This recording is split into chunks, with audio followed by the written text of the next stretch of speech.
And we're live. Hello, everybody. I'm here with Gick. Hello, Gick.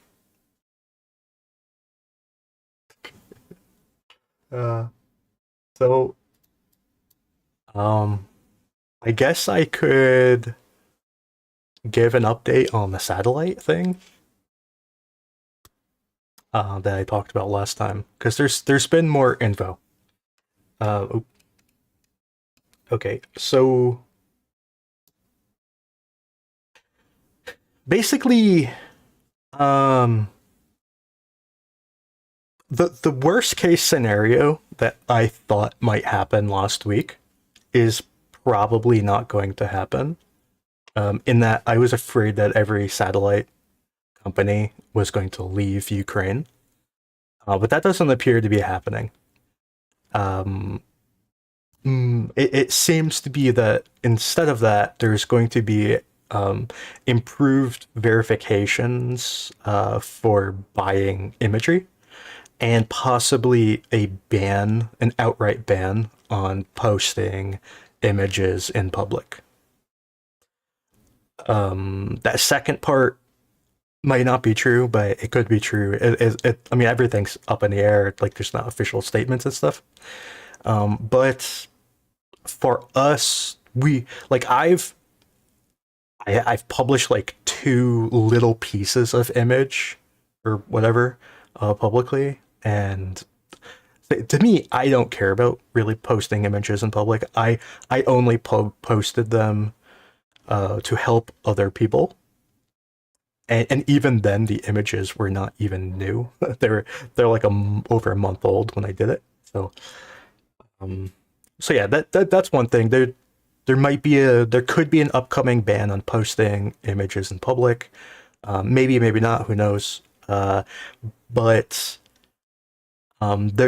there's an increased verification standard for buying images, which I'm totally okay with. Like you might have to show your government ID to buy an image, which I kind of think you probably should have always had to do that, but the industry was oddly lax on the way they worked.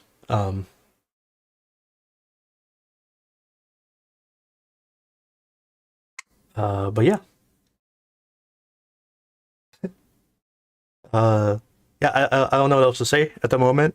Um, yeah, so the worst case scenario appears to not be happening, which is cool. I know some people have already gotten verified accounts that they can buy images again. I haven't. I may never be able to even get one. From what I understand at the moment, I think they're only giving out that verification status to people who work for a company, and I don't. I mean, I could like make a company, I guess. Like um, I could turn the map into a like an LLC or something. I don't really want to, but I guess I could if I wanted to. But yeah, that's kind of what's going on at the moment. That's the map. That's just the satellite update.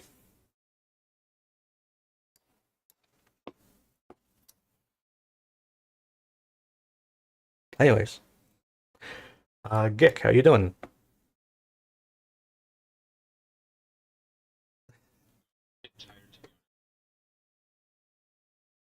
Yes. Yeah. Yeah. Where would you like to start with news?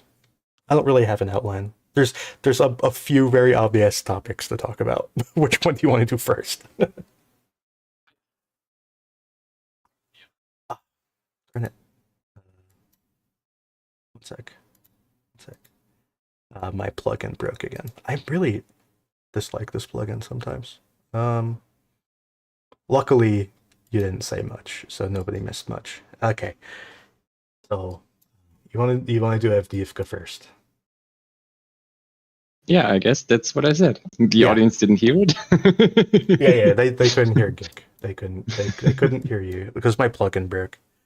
Um, yeah, it's annoying. Anyways, Gig is back. Gig barely spoke the whole time I was talking anyway, so um Yeah. yeah, so it seems that Ukraine is withdrawing from Avdiivka. We've had some first they've pulled out of Zenit, which is a an emotional blow, to be honest. Zenit is was a very special place, and they gave it up. Um, Now there are a lot of stories around what happened at Zenit. I don't know if we know facts. We have some perspectives. I don't know. Do you want to talk about that? Um, I mean, I guess there's only one thing I really want to say, and that is that in the coming days, you will find a lot of those stories, and you will probably also see a lot of Russian videos, including POWs and so on. I think in the coming days, it's just super important to not let everything in or not absorb everything you see, because half of that is going to be pure psychological terror with videos probably shot, I don't know, a year ago and stuff alike. And I did the same for myself. I did kind of read some of those stories, but I treated them as, not relevant in the sense of, it could be any sort of fairy tale. So I'm not gonna consider that. I only consider what I see in reality and what I can verify. And that's what, yeah, I think that's the story of Divka for me for the next. Yeah. So we know that Ukraine has withdrawn from the water treatment plant. We know that they've withdrawn from Zenit and from this kind of highway intersection overpass thing. We know that they've withdrawn from the center of Avdiivka. We know that Russians are at the main entrance to Avdiivka. So the and frankly, Ukraine has probably withdrawn a lot more than I've mapped it. They may have pulled all the way back to this large high rise section of Avdiivka to the southwest. We don't know the full extent. The way it's going, it just looks like they're withdrawing as fast as possible. That's kind of what I see. Um, the coke plant has been under constant shelling and attack, and uh, I mean we don't know exactly what's going on there. Um, I've always kind of believed, I think I've said this on the stream a bunch of times, that the coke plant was probably be the last place you withdraw from, just because it's probably the safest place to withdraw from, because you have the most cover. The coke plant itself is like a big barrier, and you have multiple paths out, and there's a lot of trench lines you can move through. And it's relatively safe, all considered. Probably the safest extraction point out of the entire city.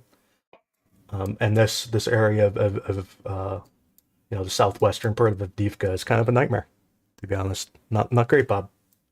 You have to cross this giant dirt road through all of these giant nothingnesses to get to Sevierna and maybe Lastachkina, and whatever. You have to get to these towns and then try to get out of there. This getting out of the south is a lot worse than getting out of the coke plant. So I imagine the coke plant will be the last place to go.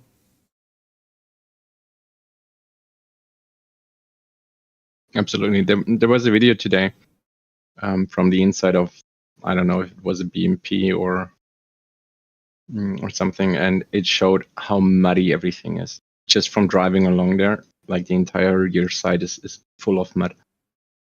I'm trying to find it. Or did I add it to the spreadsheet? Did you see it? Yeah, this drive here. I don't think that's the one. No, that's not the one. I didn't get around to watching every video.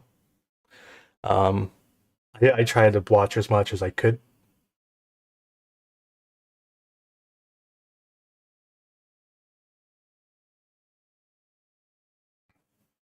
But these are dudes leaving Avdiivka. I imagine may have been a while ago.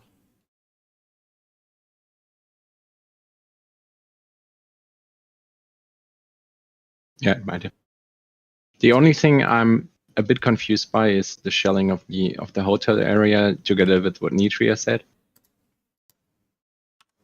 Yeah. I mean, it's pretty likely the shelling it did not occur today. Yeah, probably. But at the probably same not. time, it might have occurred rather recently. I think there was snow still last weekend, if I remember correctly. So it could have been last weekend. Yeah.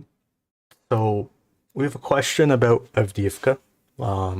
What could have Ukraine done to make Avdiivka less useful to Russia? I'm not sure how useful Avdiivka would be to Russia. I think it's more useful to Ukraine. The way it was set up, it like a lot of the terrain to the south of Avdiivka, the terrain is all really suited to defend attacks from the south, and not so much defending attacks from the north.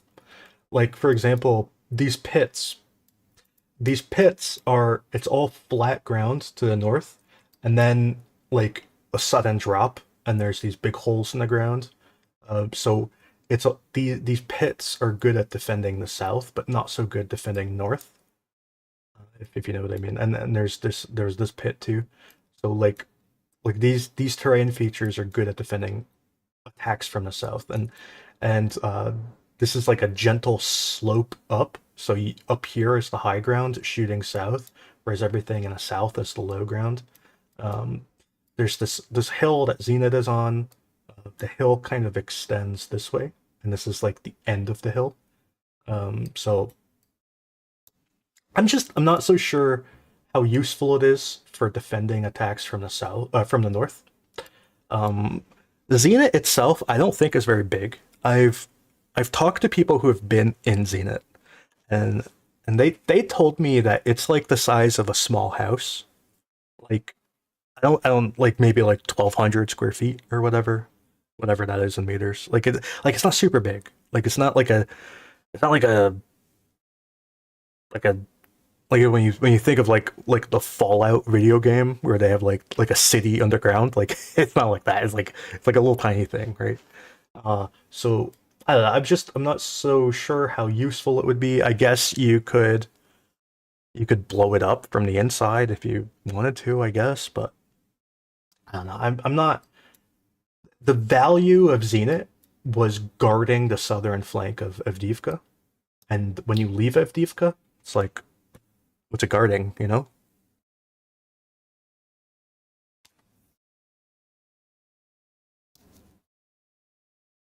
And honestly, I hope that Avdiivka serves as a memorial, or as a monument, not a memorial, but as a monument. Because even looking at the fall of Avdiivka, the city and the defense of that city, it's probably one of the biggest success stories of of warfare in terms of defending a city. Yeah, and this area is going to be remembered in Ukraine like like forever. Like this is a huge, enormous, ridiculously famous battlefield. Like you have um, the battle for the airport. You have the um, Republic of Mist over here. You have the multiple giant battles for Pisky. Um, you had um, the battle for Orel. Why? Okay. There's the battle for Orel over here. There's the huge battles to the east of Kamyanka. You had the battle for Stepova, which still isn't even over, by the way.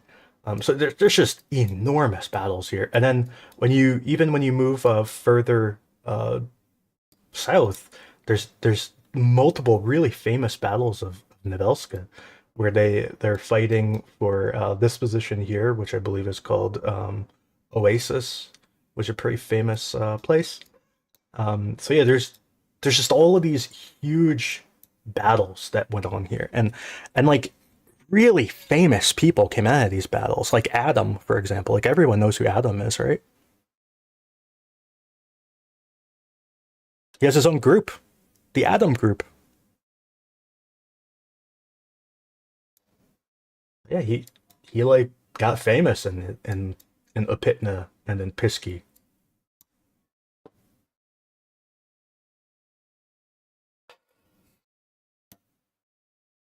But yeah,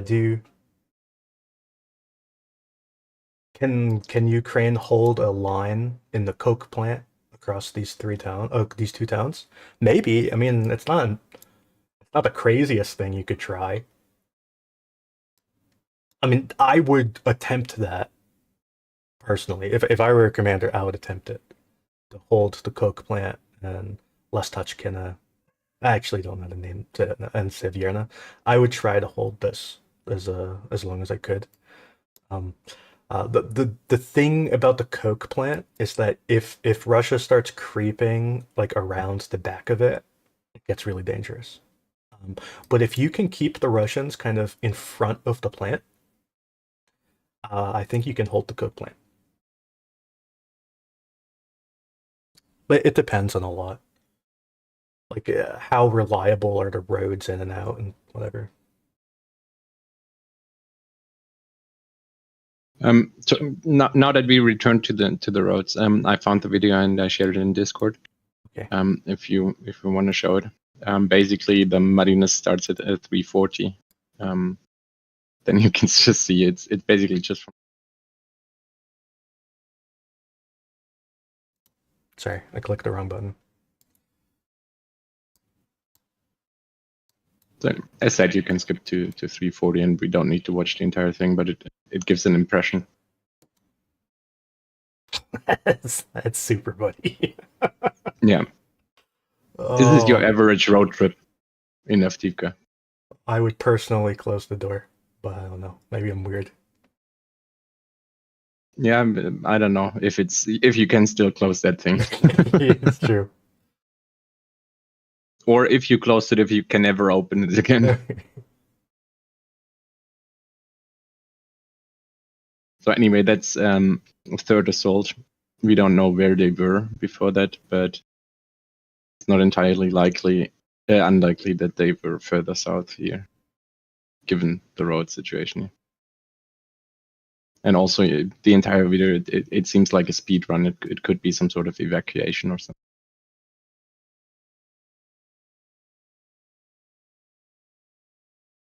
Yeah, that's Did you read what the third said today? The commander said. Yeah. Do you want to talk about that? I would need to. I would have to read it again now to paraphrase it, because he said, I think he had 3 posts, but you might be implying about what did he say? Something like 80 airstrikes per day or something about the. Yeah, he was saying that there are like 6 guys defending against 100. Yeah, exactly. I think he estimated at least in the area of his responsibilities, I think he estimated that the Russian manpower was around 15,000. And of course, I think third assault. How big are they? Are they around 3,000 guys? And I'm not sure if all of the battalions are actually in Avdiivka. But yeah, that gives some sort of perspective. Of course, you have other Ukrainian units as well. But yeah, Russia is pouring into the town with pretty much everything they have. In terms of, Yeah, from what I understand, they withdrew infantry from basically everywhere, like this whole area, just to dump them into Avdiivka. They want to capture Avdiivka as fast as possible. It is really a shame that Ukraine doesn't have the bombs, Because right now, if you just started lobbing bombs into Avdiivka, I bet you could wipe out just thousands of Russians. Yeah, and this is also exactly what Russia did. I mean, you had the day open, I think it was 2 days ago, with the airstrikes. Now, not all of those airstrikes occurred on that day, and I'm pretty sure that some of them are even geolocated before. Yeah, a few of them, I think. Yeah, but anyway, I wanted to do all of them because it gives a perspective. And what the video also shows is that they do not have a target. And I read one guy on Telegram saying that the city is the target, and that is correct. They really just need to basically lob them in a general direction and flatten or remove anything that could potentially serve as a defensive position for Ukrainians.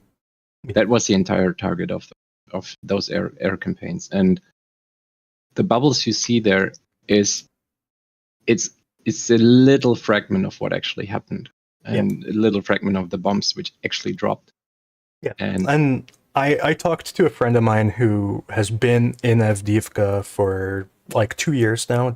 It's been like 22 months or something like that. They told me in the first I think it was the first 4 days of this year, they dropped as many airstrikes as they did all of last year combined. Yep. I mean, you can hope that brings a certain wear and tear on the Russian planes, but at the same time, they don't need to fly that long, to lob into Avdiivka. It's right next to a controlled area, at a far distance. It's rather quick return for them to restock their ammo.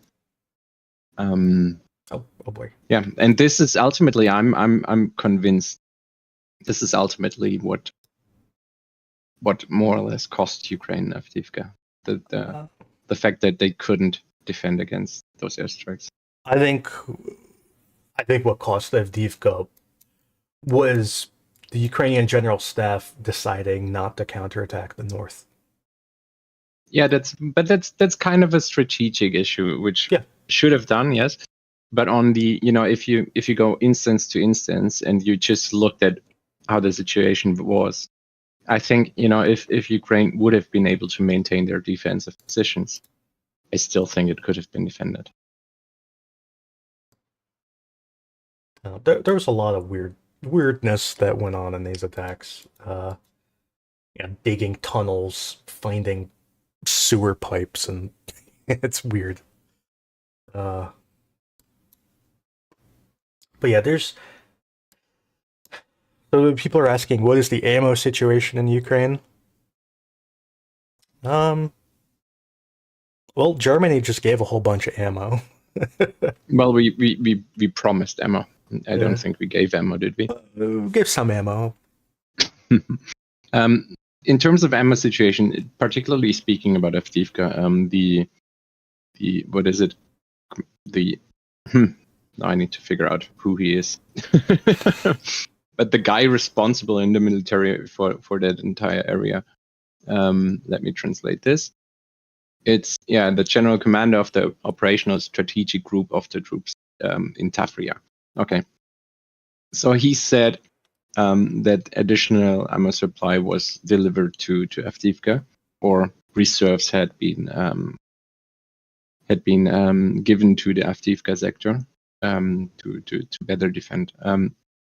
So in terms of ammo supply, I guess for the Avdiivka area, that has some sort of, the stress has probably been relieved a bit. The question just really is, is it far too late?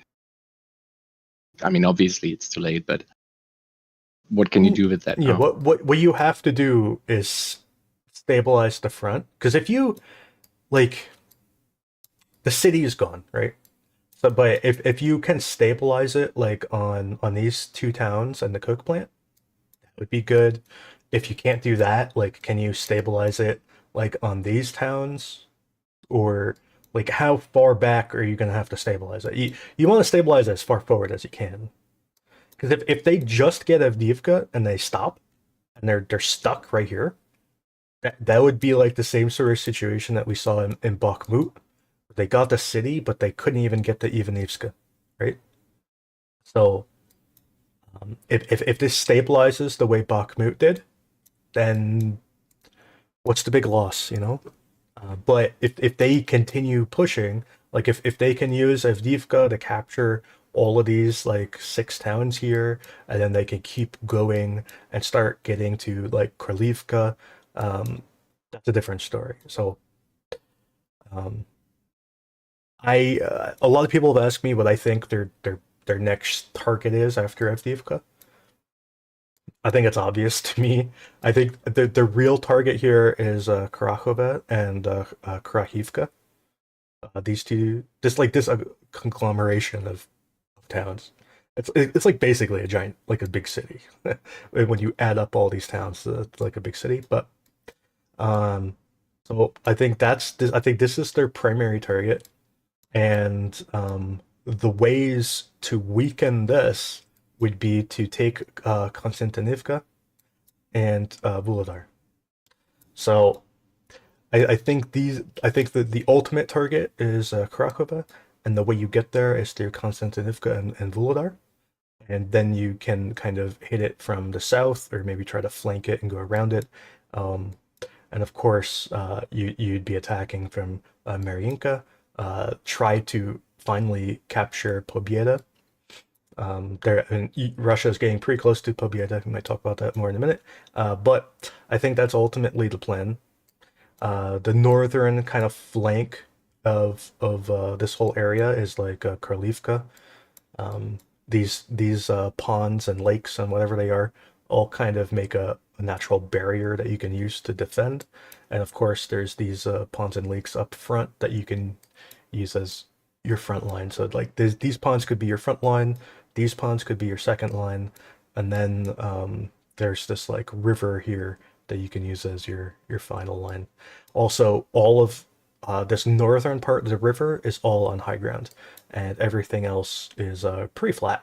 This is all flat. This is all high ground. So I think this is kind of the battle space going forward. If Russia can ever cross these fields, they have a hard time crossing fields. They're not very good at it.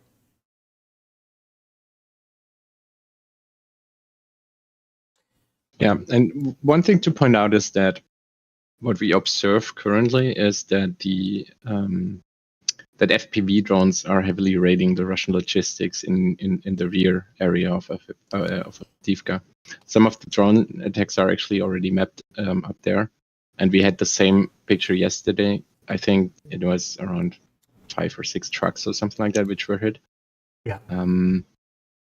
So there's definitely some sort of opportunity right now to cause damage to the Russians, which are moving really quickly and might be, might not be that careful. Yeah, and then there are trucks the prior day too. So it's like 3 days in a row here. They lost a whole bunch of trucks. I think they lost even more than I mapped, but I only had like 2 snapshots of what I think is a video. Did you ever see this video? No, but I like if you follow the FPV drone videos, which come in or came yesterday and today, I think you can see some of those trucks. So yeah, they definitely lost more there. It's just hard to understand if a truck is destroyed because the FPV drone stream stops. But a lot of those trucks actually start burning, so you wouldn't know.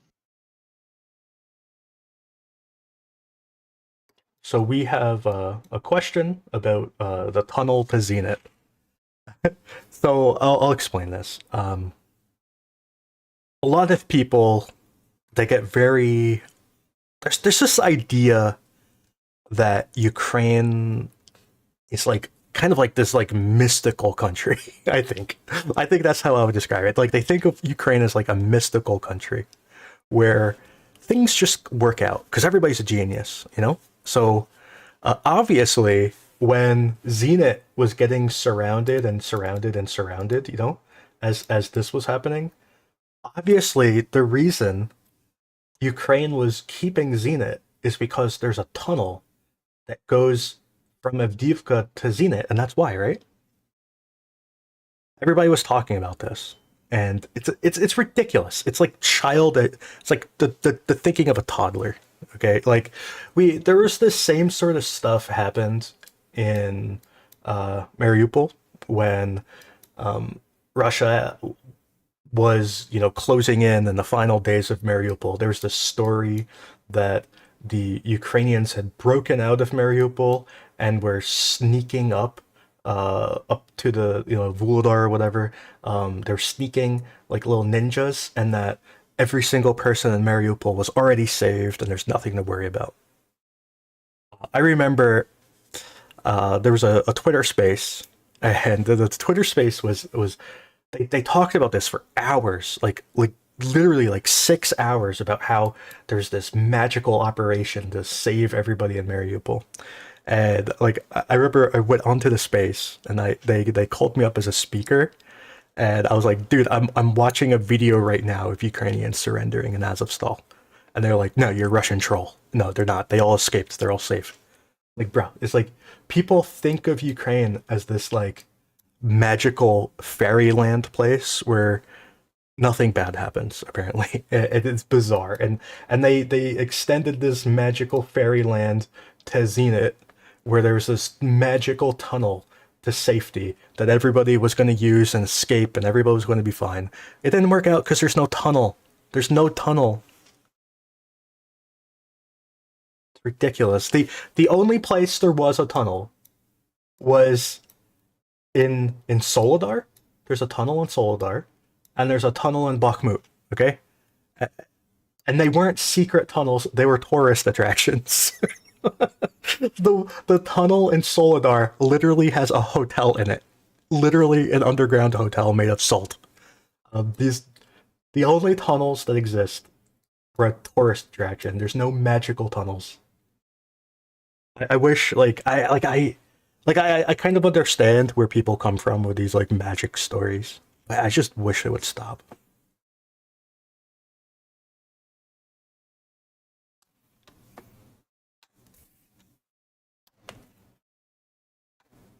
Anyways, that was what I was talking about with the tunnels last night.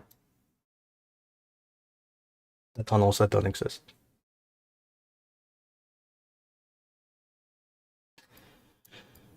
Anyways, is there anything else you'd like to talk about with Avdiivka? In terms of Avdiivka, I don't think there's too much to talk about. There was some. I'm not sure if it was third or if it was also the general speaking about basically looking into the potential of relieving Avdiivka through a northern attack. Yeah. Now, I'm not sure if that's probably just bogus, but of course, this is something we have looked at so many times. Seems a bit late now. That was something to do in October. Yeah. Anyway, there are talks about that, and this could be something to look forward to. At the same time, they also said that more reserves are actually allocated to the area, so it could be that they're planning for something. I don't think it's very likely. I think the goal here right now is really just to make the Russians, not know what's going to happen and to pull out of Avdiivka with as many men as possible and fortify the next line. And this is also, in my opinion, what they should probably do. Yep. I mean, I'll tell you what. I think if Ukraine were to do something really crazy, I don't think they would go to the north. I think they would go to the south.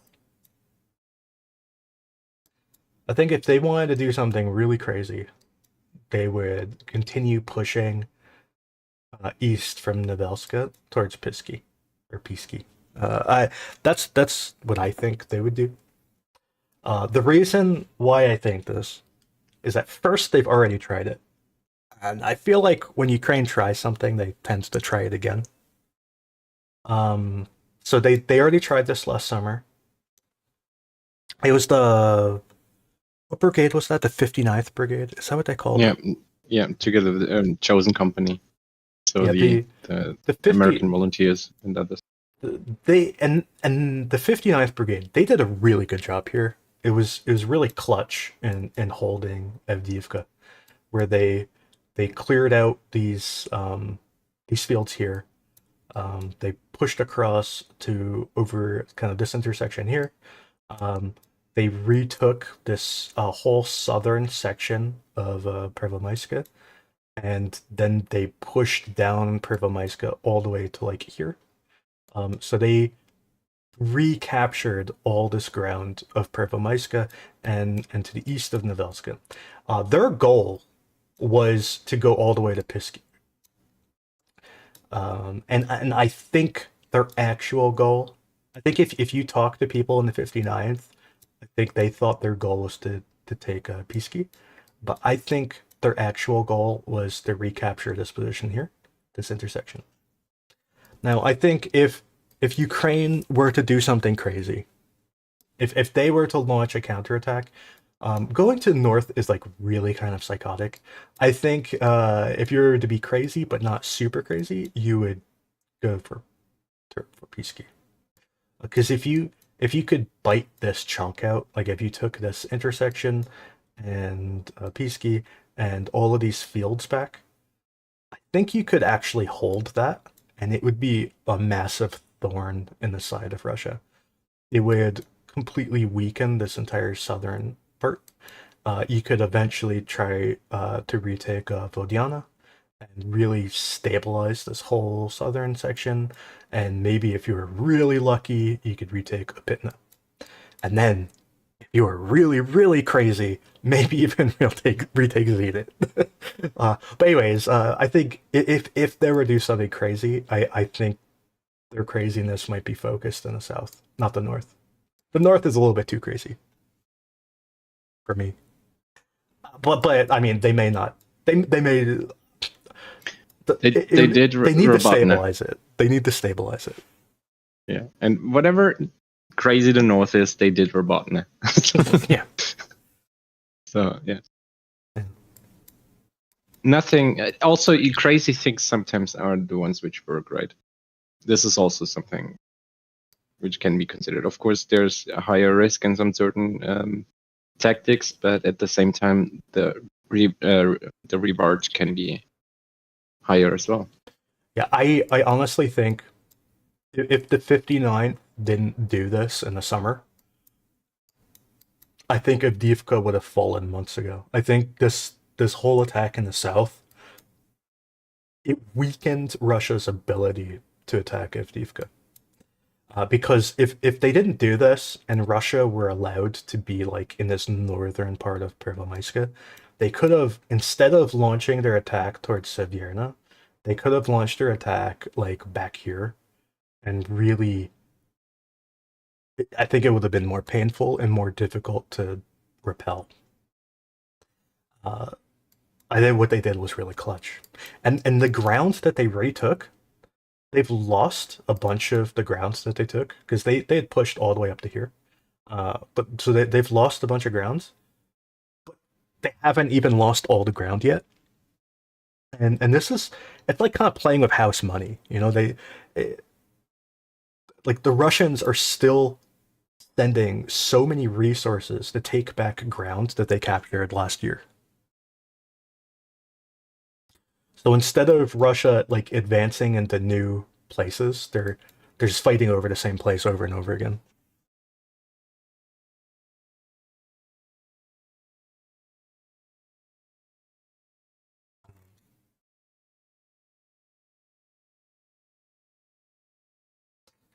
Yeah, a loaf being used as an APC. We've seen that. Oh yeah, we've seen some frontline loafs. Anyways, what's the next topic you'd like to talk about? Okay, do you want to talk about Pobieta? Because we had a video, Yeah, a video of Pobieta. I didn't really know how to interpret this, to be honest, because it yeah, looks like the Russians were attacking from the north. I think they're attacking from the north, towards this intersection of the three tree lines. I didn't really know how to interpret that because I don't know of Russia controlling this northern part, and I don't really know how the Russians got there. Yeah, I'm glad you say that because I was also really confused because, like, in my opinion, they were on the wrong side of the tree line as well. So that was really confusing, that video. And I was hoping if I put it there, you would be able to make more sense out of it than I did. But I guess you didn't either. I was looking at it at like 2 o'clock in the morning, so yeah. I was kind of toast by then. I looked at it, I was like, man, this is hurting my brain. When I first saw it, I thought it was the attack from 2 days ago up here. I thought it was the same footage, and I was really confused. I thought it was this attack when I first looked at it. Maybe it is. Did we just locate it wrong? No, I Was it don't right think there? I don't think so. But we should compare. We should. We're not free of mistakes. Yeah, the attack at Pobiedo was very confusing. But yeah, this. Yeah. Anyway, I don't really have anything else to say. It was just very confusing. I guess we continue going south. No, we need to show the leopard. Okay. There's a leopard. It got stuck. Yeah, I got stuck in a hole. Yeah, it was probably.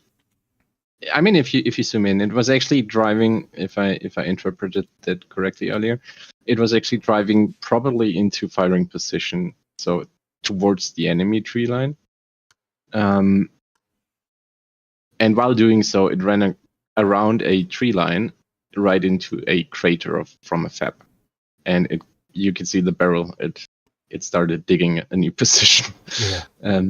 So that's very suboptimal. The hatches are open, and the Russians already said that they destroyed it. Which, with open hatches it's a no-brainer. If it is true that it was currently on its way to the firing position, it's also very likely that it was still loaded with ammo. So, with open hatches and ammo inside it, I don't think, I also wonder, like, couldn't you drive that one out? Because it has enough horsepower. Well, obviously you can't. I'm sure they tried. I'll tell you what. I've talked to tank commanders in Ukraine who have given up their tank, and the tank commander I know, he was in the tank for hours getting shelled. He was shelled for 4 hours straight. And he refused to leave the tank until it was to the point where he was about to die. So Was he in a leopard? No, Okay. He was not. He was in a T-80. But he stayed until the end, and he wanted, because pretty much this happened to him. They drove into a hole, and they got a recovery vehicle. They couldn't recover it, and they were getting shelled by Grad for like 4 hours straight. And eventually, the recovery vehicle said, "Fuck you, we're leaving. we're not recovering you under direct artillery fire. This is crazy." And they left. And when they left, he was like, "I give up." So yeah, the tank commanders that I know of, they did not leave willingly. Maybe the other tank commanders are different, but I kind of feel like most people wouldn't leave your tank unless you had to.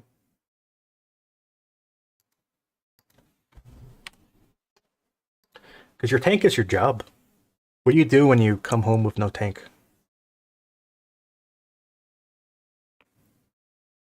Yeah. I don't know. Get a new one, hopefully. It's not good for your resume. Well, I mean, it's not like the end. Like, I'm not like, I don't think you get like necessarily punished, but like you're not supposed to drive your tank into a hole in the ground. It doesn't look good. Yeah. Anyways, So, a couple more things. Novomikhailivka, we have more losses. Some of them are older, particularly already visible on satellite imagery from January 23rd. So it was actually the right picture. Yeah, those. And basically top left, those are definitely old. The other one seems to be new, the BMP. Yeah. But also the tanks were not recorded. We only saw on satellite image, we saw some huge black spot and tracks leading there. So it was quite evident that, it was probably another scrapyard. But yeah, anyway, so that's nice to see. 155th, which is attacking there from the Russian side. They seem to be under a lot of stress to show results. So they are currently releasing propaganda videos. That's their thing. That's their thing. It's like, go capture that thing today. And they're like, but it's suicidal. They're like, do it anyway. Yeah, and today they, like, the Russian MOD released a video from the 155th. It shows them assaulting Novomikhailivka in infantry combat, which most likely is somewhere, around Solotka or something. I didn't find the place yet, but most likely it's somewhere in the rear, in some Russian occupied territory, and they're just doing that for show because they added, they obviously added voice tracks in the background with gunfire and so on. So it's all just, all of that is fake. The entire clearing of the building is fake. Also, the building has a roof, which is not very likely for Novomikhailivka, to be honest, anymore. But yeah, anyway, they seem to be under pressure to, now that Avdiivka had shown success, now show success yourself. But I'm not sure. 155th, they lost so much, so many vehicles, and basically throughout the entire full-scale invasion. I'm not sure if we're going to see them succeed anywhere. Yep. It's going to be those poor guys. I think they've probably advanced, but we just haven't seen evidence. Like, still today, we still haven't seen proof. They've probably have advanced here though. There was this destroyed vehicle here.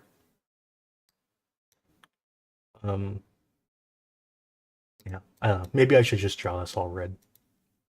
Yeah, and it was driving from the north, so that would hint towards, having some sort of position there, maybe. Anyways, do you want to talk about Shevchenko? Yeah, same story. I mean, that area is very famous, more or less. And I'm not sure. I think it was in March 2023 or something like that. There was a tree line which Russia tried to assault, and they lost, I don't know, something like 10 vehicles or close to that.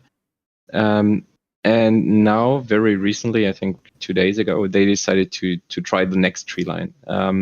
It didn't go any better. No, it didn't go any better. So basically, they came out of Shevchenko. They ran towards the north, and was it a column of 6 vehicles, maybe? They got clustered. They got, I think the tank got disabled or returned. I think it got scared and returned. Yeah, they did the thing that Russia always does. I don't understand this, honestly, but it's what they do. Remember last time we were talking about the tank that bumped into the other tank and disabled it? That's the thing. It's like the lead tank drives forward and then turns around and goes home. That's like their job. And they have like a mine roller or sometimes like a mine plow or whatever. So that's what the lead tank did. The lead tank, it drove down this tree line to around here, and then it turned around like that and started going back. And it's like it went around the hook and started going, and it got hit by an FPV drone and exploded. that drone, the tank just it just burst into flames. And then shortly thereafter, like maybe 2 seconds later, a vehicle in the back of the column burst into flames and exploded. So it was like the first and last vehicle were then on fire, and all the ones in the middle were like, "Oh god, oh no." So that's what happened. Yeah, and the Pikim shelling was actually more or less accurate, so they were hitting the vehicles, and I guess we can hope that they were actually infantry riding on top of the vehicles. There always That would be are. devastating. There always are. Yeah. The one thing about the cluster munitions is that I think they're designed to blow up ground level. So maybe riding on top of a vehicle saves you. I don't know.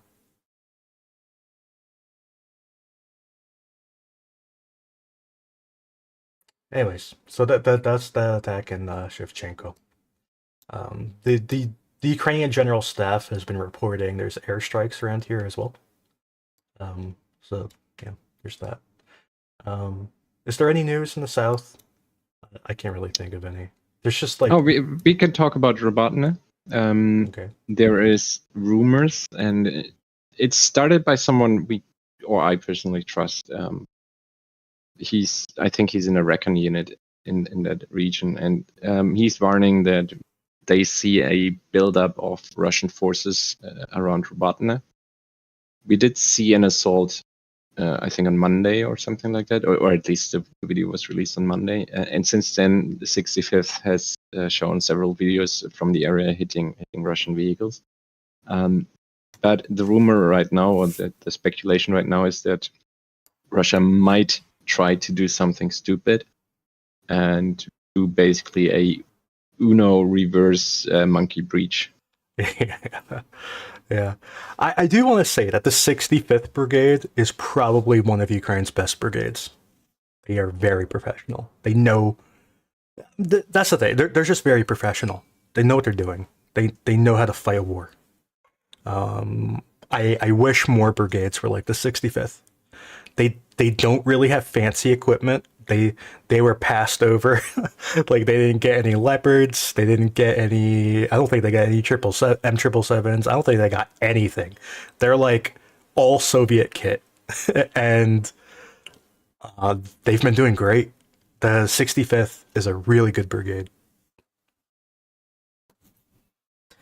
I think they had the lowest casualty rates of all the brigades in that offensive too.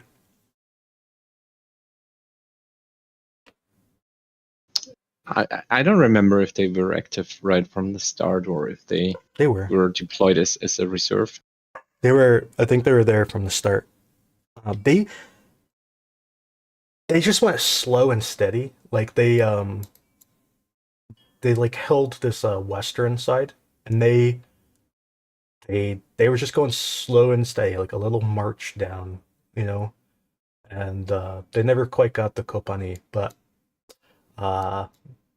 their job was just to hold down the flank, push, apply pressure.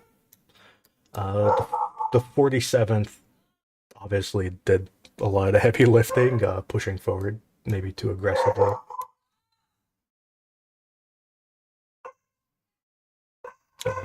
Anyways, my dog's going crazy. I'll be right back. I'm going to try to settle them down. And just as he said that, my cats are starting to scream here. Probably the animals listening to. They don't like it.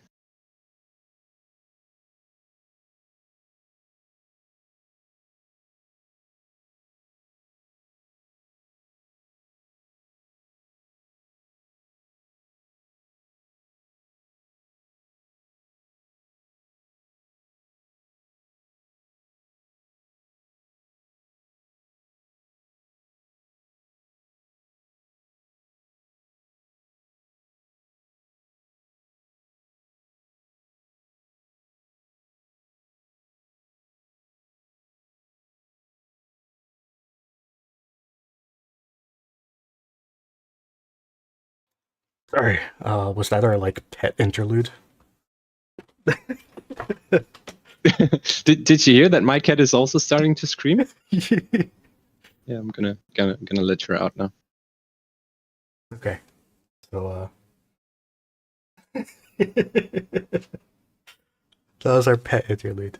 But anyways, so yeah, there might be a big attack on Rabatana, maybe. I mean, they've been Was there ever not a big attack on Rabatna? That's the question. They've been attacking No. Rabatna the whole time. Yeah, pretty much, to be honest. But it might be some more coordinated effort. Maybe. I mean, they had some of their best troops here. Like, really elite.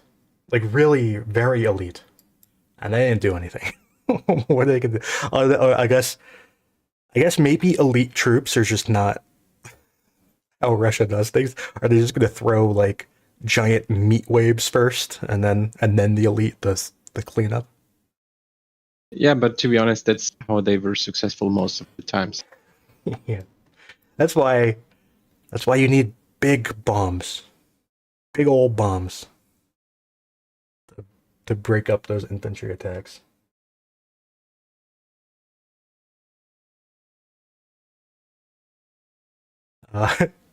Gick, are you the guy from Military History Not Visualized? No, but I recently found that stream or that YouTube channel. I did see it a couple of times, Yeah. but no, I'm completely rando. Yeah, one of the listeners wanted to know. Okay, so yeah, I don't really have anything else to say to the south. There's like these geolocated stuff. You can go look at those videos if you're interested.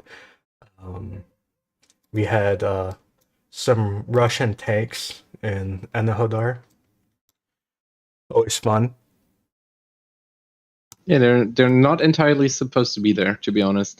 No, definitely no. I believe this is actually a war crime to put tanks in a nuclear power plant. I hate when people bring up war crimes, but I think that actually is a war crime. Though honestly, I don't care about war crimes that much. Well, depending on the war crime. Well, you should definitely. Okay, you just said that. You should definitely specify what you mean with well, it depends on the war crime. Like everyone's always like, "Oh, you dropped a gas canister. That's a war crime." Like it's like pepper spray. It's like you the relax. Like okay, like technically it's a war crime. Like or it's like people are just constantly bringing up like, oh, it's a war crime, it's a war crime, it's a war crime. If both sides do it and neither side cares, then like what are we complaining about? Like Yeah, but things that literally everyone does. Is it a war crime if everyone agrees that it's good to do? Like I don't know. Maybe like bring it to like a war crime tribunal. You know, it's yeah, like but you know that's a very small set of war crimes which you're currently specifying, and you have executions, you have civilians, you have Yeah. hospitals, you know, all of that stuff. Yeah. Obviously, you care. Yeah. So I think when you said that I don't care about war crimes, that sounded weird.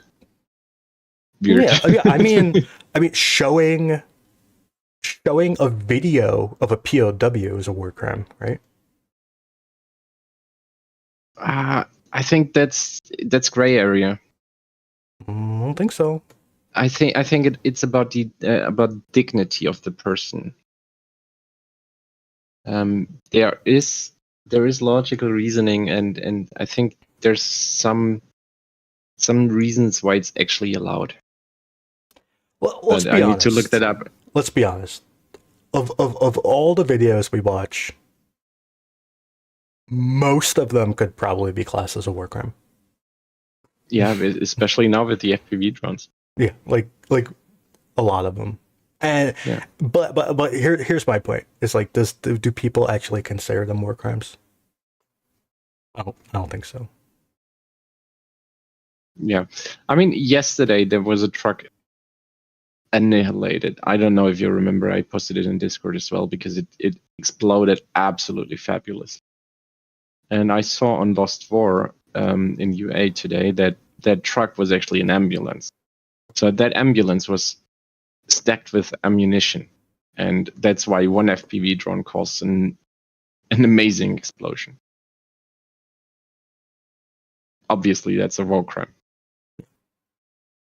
But yeah, I mean, attacking a wounded person is a war crime. Attacking someone who is unarmed is a war crime.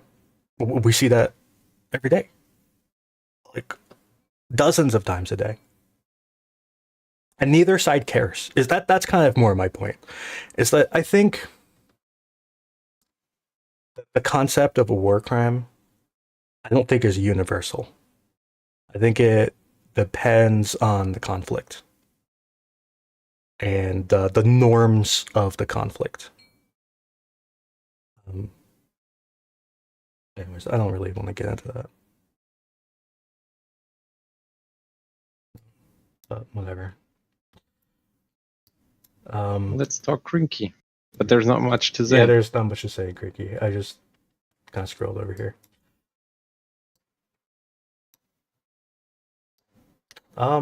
Anyways, so let's kind of wrap around to the north. What's going on in the north? I don't think there's anything interesting, to be honest. I can't remember. There was a bit of an advance for Russia. I don't even know if this is advance. Everything we saw was destroyed and killed. But the Russians are trying to advance north of Sinkivka.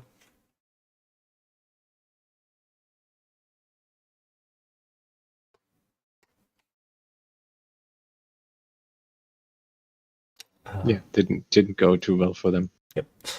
And I don't know if I mentioned this before, but a while ago, I don't even remember what day this was. Russia advanced right here. It wasn't a big deal. I can't remember what day it was, but I think I kept forgetting to bring this up. It was the 10th. That was 6 days ago, but they advanced right there. Um, Not a big deal to me, but this was a strong point that Ukraine had captured. I can't remember when, but they captured this at one point. There was the way Ukraine captured it and the way Russia captured it was actually identical. But so what Ukraine did is they had two tanks, and then it was two T-64s with a whole bunch of infantry riding on top, and they drove over, and the infantry jumped off, and then the tanks kind of drove back and forth shooting everything, and then the infantry jumped in, and then the tanks ran away. And then the way Russia took it is they had a bunch of tanks come up and roll back and forth shooting it, and then infantry jumped in, and then the tanks ran away. So this position, that's how you capture this position, in case you were wondering. It's just tanks and infantry.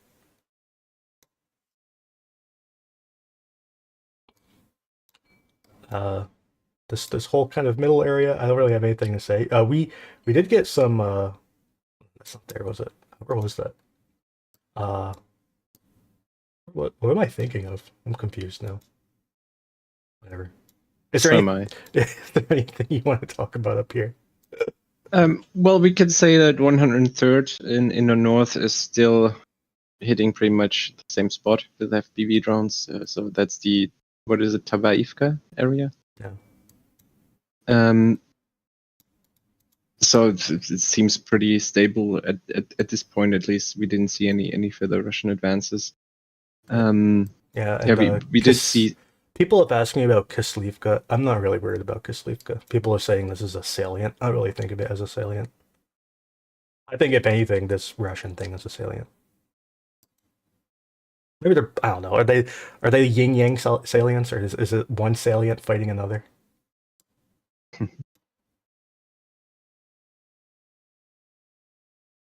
Yeah, I think south of Novoselivka we had some destroyed tanks. Was it?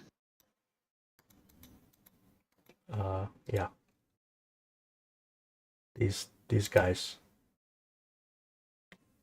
Yeah, these two T-80s. They got lonely. When a tank gets scared, or when two tanks get scared, what they do is they turn around and they go butt cheek to butt cheek. They roll up to each other, and then they just sit there like that. That's what they do. That's their behavior. I'll show you. I didn't realize this was gonna play like this. I don't want to show the actual video. I just want to show the butt cheek part.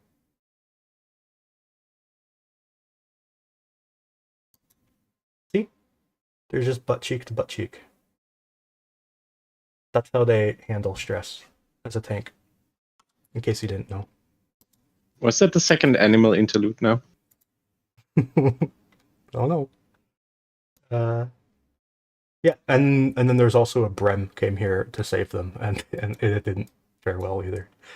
So yeah, there's that. So yeah, then around the Yempolivka, we had this whole mess. This whole mess.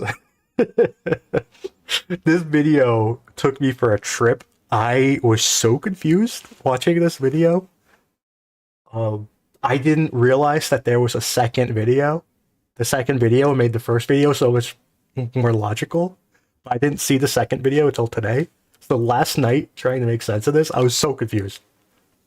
Oh yeah, that explains it. I should have mentioned What's that the yesterday. second video? and you want to know something? There's a third video today.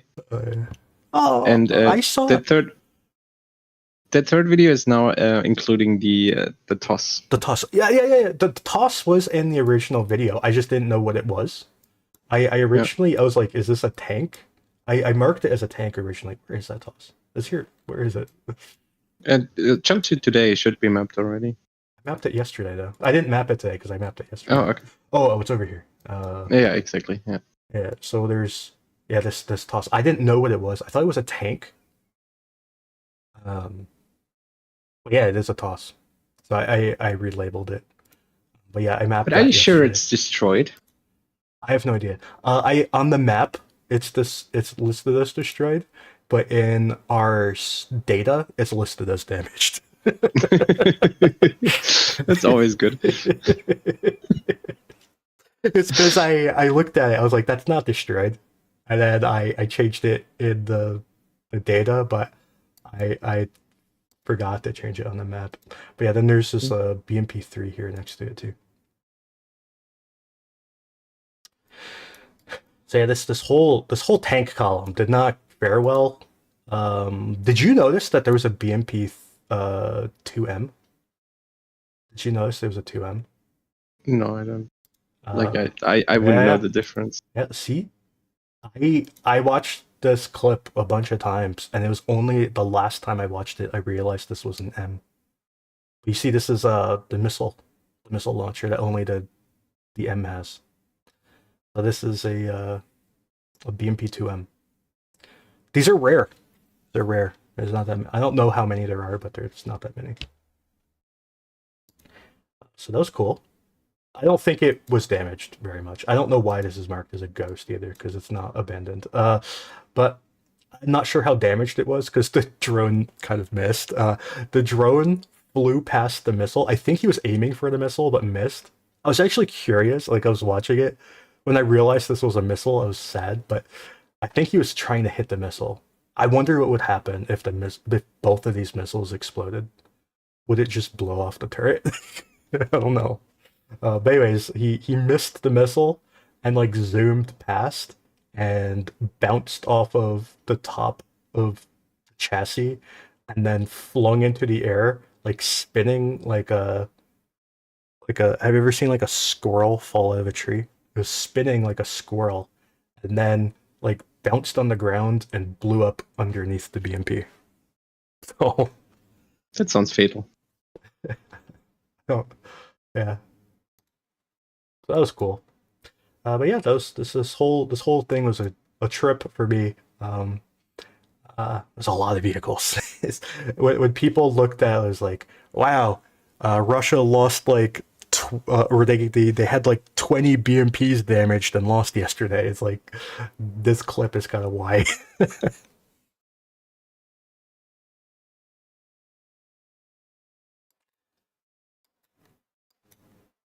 Anyways, so yeah, is there anything else? There's Ivanivska. Well, no, yes. There's Ivanivska. I think on Tuesday you didn't mention it yet, even though we had the first footage already on Tuesday. Ukraine has been striking the position right outside Ivanivska. Yes, there was a comment last night that Russia had penetrated the town and they had entered the houses on the the beginning of this road. I assume these houses here, and that they held these houses overnight. And in the morning, Ukraine counterattacked and took the houses back, apparently. So there's that. So, yeah, Russia is getting very, very close. I should probably mark this whole road as Russian controlled. There is, I think right here, there's a rather large trench line that I think is actually in Russian control. And then I think they're launching attacks from that trench line up to these houses, which is only a few hundred meters. But yeah, this Ivanivska is being actively assaulted into the town. Typically, when this happens, more times than not, Russia ends up capturing the town. Not always, but usually.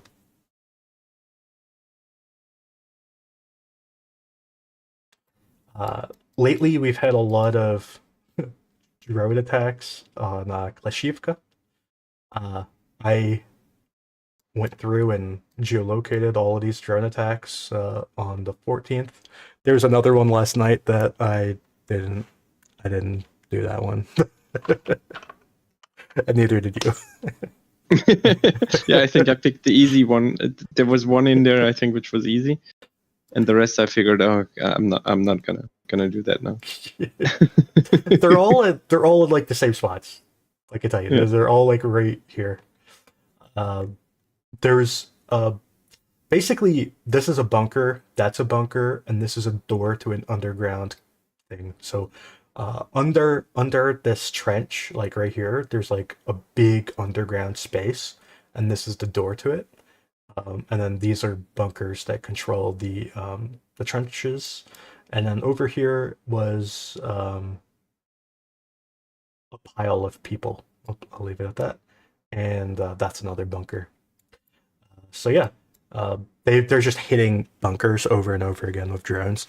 I honestly don't think the drones can even damage these bunkers, because the bunker, it looks like it's probably several feet of concrete. It's like a meter of concrete or something like that, or maybe not, maybe like a half meter of solid concrete, and then on top of that, there's like a meter of earth. So the drone has to puncture like a meter of earth and like at least half a meter of concrete to get to the inside. And I don't think these drones are even capable of doing that. They just kind of like dig holes in the earth, and then like the Ukrainians, I guess, in their free time can go. I don't know if that's even worth it, but you could like shovel more earth into the hole. I don't know. There's probably snipers. But, yeah, then and we learned that Ukraine controls this little hut over here. And from that video, that was interesting. But yeah, there was one drone strike today, which is interesting, by the Ukrainians. This one? Yeah. Oh. the guy on his phone. So this is someone who the Russians will claim was a journalist. I'm not sure how big that picture is for you, if you can spot it, but it's impossible to differentiate between, if that is a soldier or well, certainly it shouldn't be a journalist. But anyway, that seems, or the rumor is that is actually one of the more important propagandists for the Withdrawal channel, who died there, or who at least potentially died there. I don't think he in died. The video. Yeah, not yet, but the channel might indicate that someone died. So yeah, could be that. In the video, he stood back up at the end. You sure? I saw him moving, but I didn't see him standing back up. I'm not gonna play it, but I'm gonna look at it. I think he stands up at the end. Oh boy. Okay. I'm gonna look at it on my own, and I'll tell you what happens. I think he stands up though. But what you can see with certainty now that the picture is clearer, he wasn't having a gun. He was literally there with his phone. I'm just wondering, what does this guy alone there, do with his phone walking Oh there? no, he doesn't get back up. He sits up, but he doesn't get up. Yeah. Because, like the drone strike, it happened at his feet, so he could be severely injured. Yeah. Anyways, I think that about covers it. I think we did the whole 360. Is there anything else? I mean, there were the one thing we definitely didn't talk about, which was the let me fix this. This is annoying me. Giant missile strike. There's a giant missile strike. It seems that a lot of the missiles went towards oil. And there's some talk, I haven't seen confirmation on this, but there's some talk that Ukraine might be low on oil. And yeah, it seems that a lot of these missile strikes, I don't know how many were successful at hitting oil, but it seemed that a lot of these were aimed towards oil. This is an how did I untitled? I need to fix that. Anyways, do you have anything to say about that? There's all these missile strikes. No, but I guess you can show the one with the big hole in the ground in the forest. The big hole in the ground in the forest. Yeah. So this is what it looks like if you, well, not get hit by it. Yeah. I think they said it was a North Korean missile. I'm not sure if it was proven. Yeah, but this is what it looks like if one of those missiles, hits next to you. Yeah, and note the trees next to it. The trees look sad. Yeah. So there was a missile strike and Mirhorod. There a missile strike in Dnipro.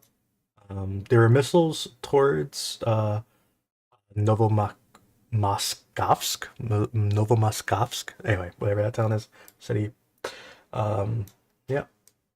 There were missiles towards Lviv, Ivano-Frankivsk. Yeah, they're just all over. Missiles all over. Of course, near Kharkiv. And there were missile strikes, these are rocket strikes, hitting civilian areas in the Solidova area. Is that how you pronounce it? Anyways, I can't pronounce anything, I'm sorry. But in this general area, there's a whole bunch of rocket strikes hitting civilian targets, mostly. Including a kindergarten. And this is nothing new, because they've been hitting this area with rockets. I think mostly S-300s. Hitting this school here.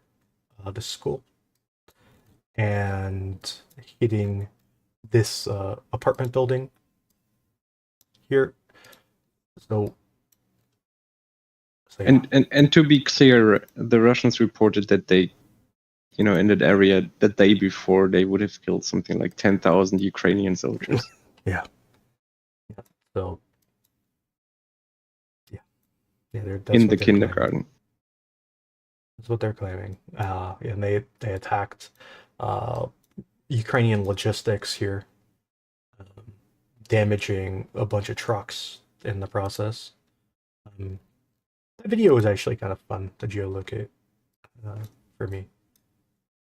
Because there's lots of weird landmarks to play with, There's like a bush, and there was a power line that you could use that was really conveniently located, Every once in a while, it's just all the landmarks all work in your favor. Yeah, and unless unless they're an assault through Shevchenko, then it's really hard. So yeah, these missile strikes are, man, there's been a lot of civilians getting hit recently. Like there's just a lot of civilians, and it's like really depressing. It's I think I have stats, and one of these dots has stats on uh this area. Uh, one of you, oh, yeah, here's 15 injured, 3 died, including a child and a pregnant woman. 12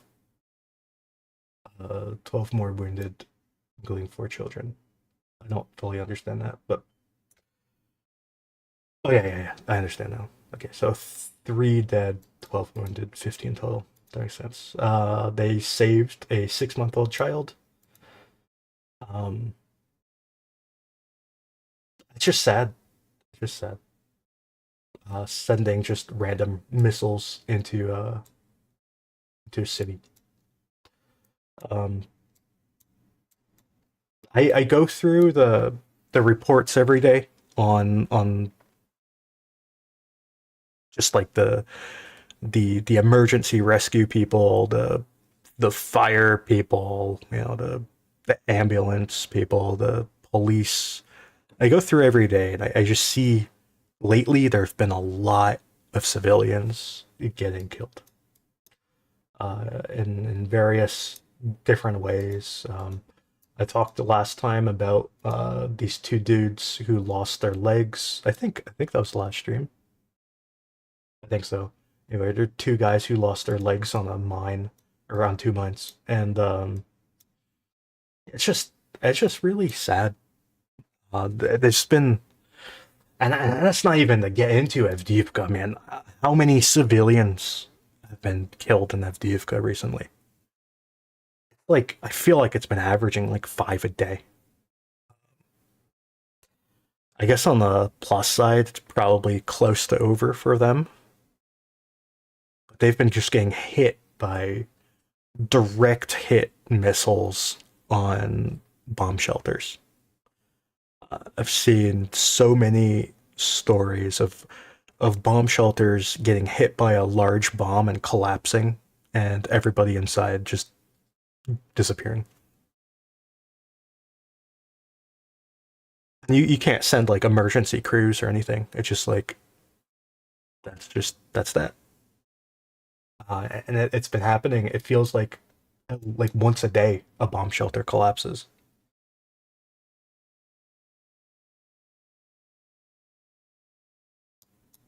So yeah, these so we were talking before about the airstrikes in Avdiivka, and you just have to keep in mind that there are civilians there.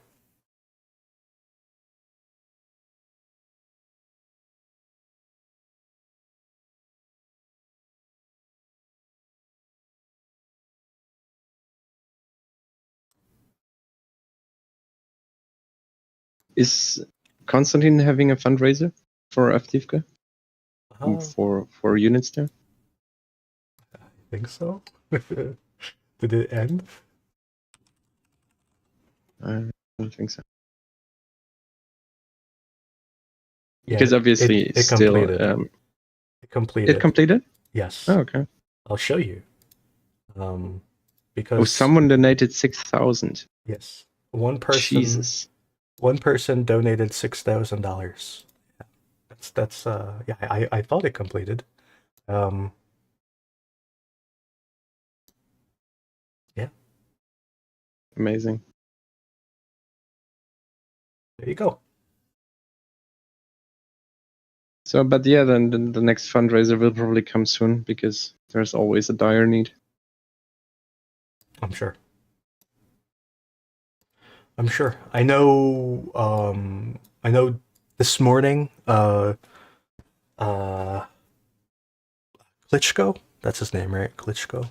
He like emergency sent FPV drones to Avdiivka, like to help out. Yeah, I think he saw his approval ratings. Yeah. Anyways, I don't really know what else to talk about. I don't think there's much. One thing we could mention is yesterday there was civilian harm also in Belgorod. Yeah, there's Belgrade. Yeah, I think there were even deaths around the civilians, if I remember correctly. Ukraine obviously launched stuff into Belgorod, but we don't know, if it was intercepted, if it was actually Russian air defense, which caused that damage. I still don't think that anything like that was the target, because we are pretty certain, or I am pretty certain that the target was actually part of the missiles or the launchers which shoot missiles into Kharkiv. Yes. So it's more likely it was intercepted, but nevertheless, also in Russia we do have casualties. But I feel like there's a pattern now that after every Russian missile strike, you kind of see Belgorod get hit. I feel like that is now a given, that there's immediate revenge, and I can totally see that this is something which hopefully helps. Yeah, I'm reasonably certain that they were going after S-300 launchers in Belgrade. We might even see proof of that soon. And one last thing I just wanted to bring up is that this young firefighter was killed putting out a fire. And it doesn't say so, but I kind of think this fire was started by a Russian missile. Russia had. But they never actually said that, but I kind of think it was. Oh yeah, we had a new submarine. A new submarine. Did we ever talk about the submarine? Oh, and I think it happened after the last stream, so no, we didn't talk about that. Yeah, there's a new submarine. It's large and glorious. Yeah, it's a landing. I mean, yeah, it's a landing ship. I don't know what you do with that underwater. Do you put smaller submarines into that submarine then, or? Oh no, you see what happens underwater is that air is a very scarce resource underwater. So what these ships do is you pump them full of air, and they give the other submarines oxygen. That's actually kind of smart. Yeah, that's why Russia needed one. Yeah, I think if this works out, they probably gonna produce a couple of more of them, right? Hopefully they'll send more. But isn't it that Exit on stream on Tuesday said something about the weather being favorable for such a strike, and that it could be expected that there's activity, and then Yes, on the morning, and then like 2 hours later they sank a ship. she basically predicted the ship would sink like 2 hours before it did. So yeah, I've been wondering the whole time, what are you predicting? what am I predicting? Yeah. Oh, I'm really bad at that.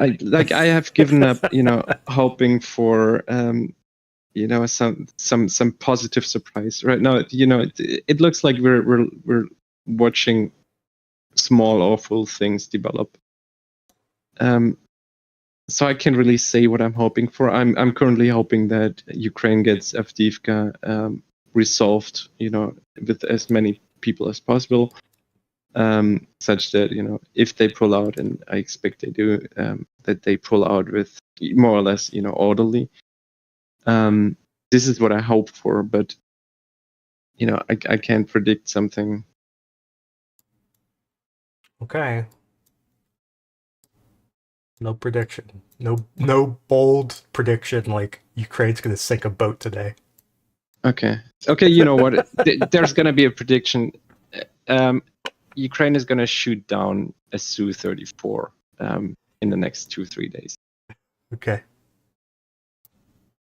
Because now they saw on the map how many airstrikes there are. So now they're going to react to that. I mean, it is true that we published a map of all the airstrikes in Kherson, and then shortly after they shot down planes. Maybe that's the lesson to us. Maybe we just need to publish more. Absolutely. Because it seems that every time we publish something, something happens positive. All right, let's go. Let's shoot down that Zoo. We need to be able to draw dots based on what they are. So like draw all airstrikes, draw all Lancet hits. That's what we need. Yeah. I've always wanted that, but after I made you change colors, I felt like it's not my place to ask for another thing.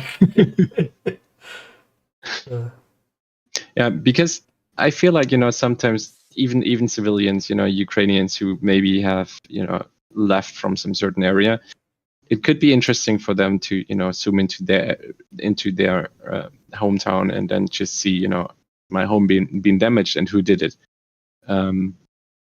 Something like that. This is always the kind of thing I was hoping to get out of the database. Yeah.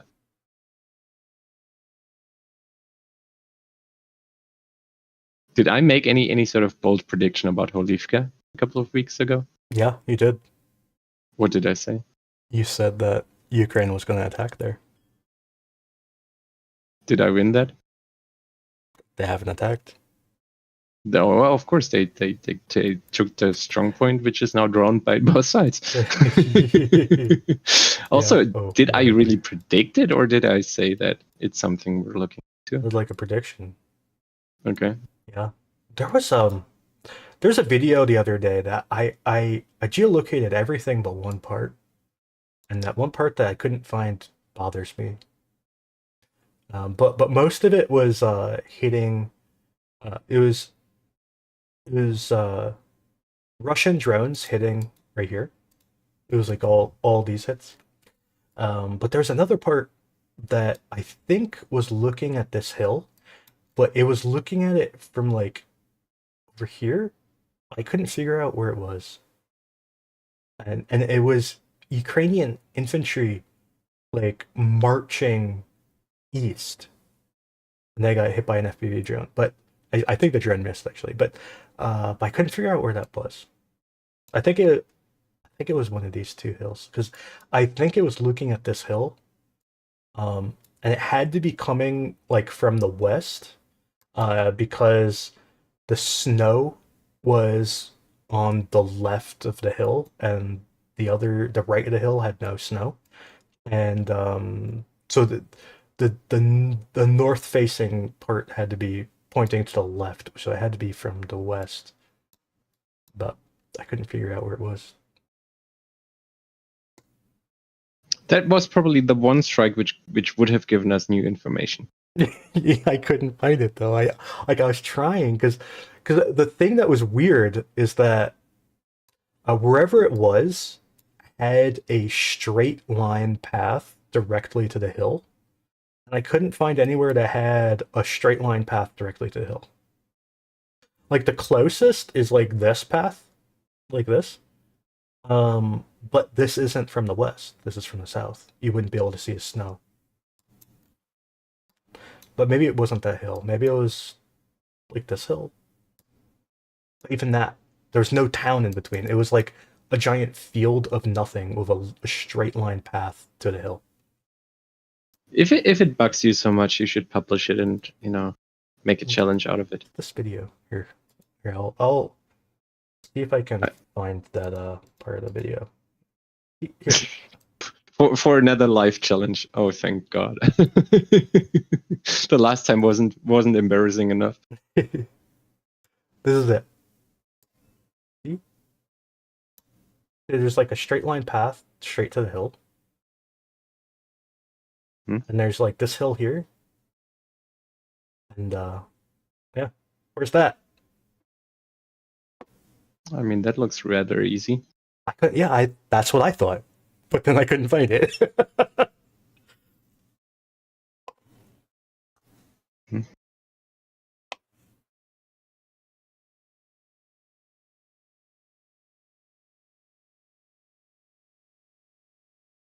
Okay. So I think we're done for today. If someone finds that, let me know. or maybe Kick will find it right now. I don't know. Anyways, so we'll see you on Tuesday. We'll be back then with another stream. Maybe not with Kick, but with Exit. And maybe someone else. Who knows? Anyways, thank you for coming and listening, everybody. And share it if you liked it.